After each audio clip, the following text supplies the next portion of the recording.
Good afternoon. My memory verse is found on Matthew 6, 9, 10, 11 NIV version.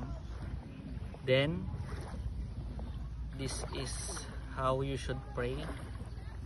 Hallowed be your name, your kingdom come, your will be done on earth as it is in heaven. Give us today our daily bread.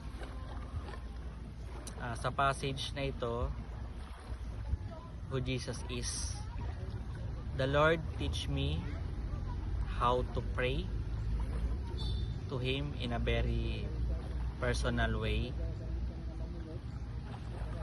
Yung kingdom ng Panginoon ay mapunta rito sa lupa at yung kalooban niya yung masunod. Paano ko ba ito gagawin? Paano ba ako magpre-pray? Natutunan ko na pagdating sa prayer, dapat hindi ako yung pakitang tao lang, hindi ako maging hipokrito.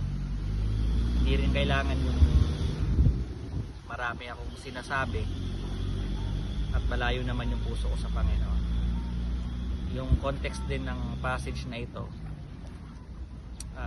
how the Lord teach me na mag-pray, magkaroon ng deeper communication with Him. Paano ko yung gagawin kapag may mga distraction like social media? Dapat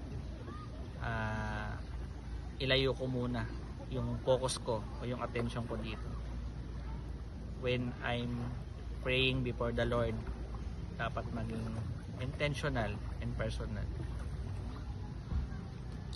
Mag-ask ng guidance sa Kanya, magpakumbaba, humingi ng repentance. And then importante rin yung pagbabasa ng Word of God. May nakakita man o wala. Yung sa aking journey, yung pagiging faithfully at committed ko sa pagbabasa ng sa Kanyang salita. And then sa prayer, maybe ang answer ng Panginoon ay yes or no or not yet.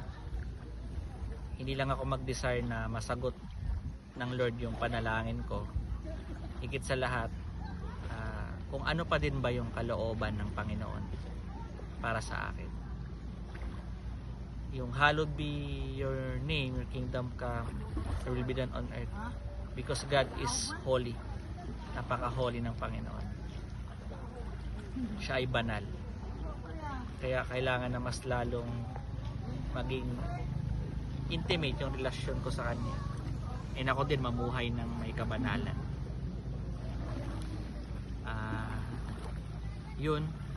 As I taking personal itong passage, it will remind me with the Lord, and He will teach me how to pray at magtiwala sa kalooban ng Diyos. Salamat.